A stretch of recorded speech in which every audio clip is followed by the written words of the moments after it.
grâce au patronage officiel qui m'a été accordé par le président de la Polynésie française, qui, je rappelle, est le principal ordonnateur du Fonds européen de développement en Polynésie et dans la région Pacifique.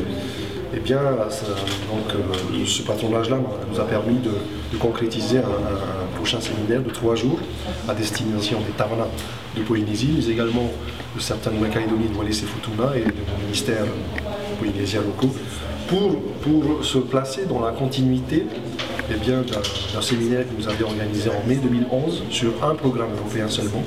Malheureusement, et au terme de ce séminaire de 2011,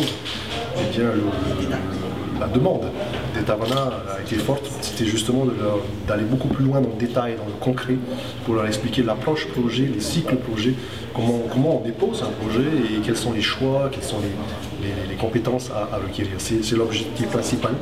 Le deuxième objectif, c'est justement de démontrer, et je crois que c'est fait, parce que la Commission européenne nous a accordé sa confiance, que le PTOM en question, la Polynésie française, donc, s'empare du sujet de l'Union européenne en tant que partenaire de financement, de cofinancement de projet, et s'approprie quelque part ce domaine à travers le Bureau des affaires européennes dans lequel nous sommes aujourd'hui et qui donc coordonne tout l'aspect logistique.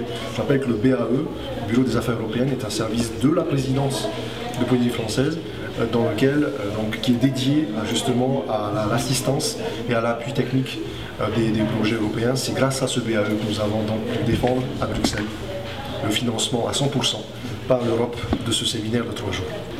Alors, il n'y a pas de zone d'exclusion en matière de thématiques susceptibles d'être éligibles au titre d'un financement européen. C'est simplement une question de cohérence avec la politique sectorielle de tel ou tel PTOM.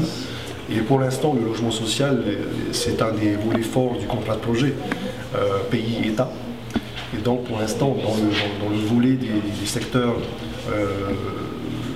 quelque part des secteurs finançables, éligibles au titre de l'Union européenne, c'est beaucoup plus les énergies renouvelables, le financement d'études préalables justement aux décisions politiques des élus locaux pour tel ou tel projet.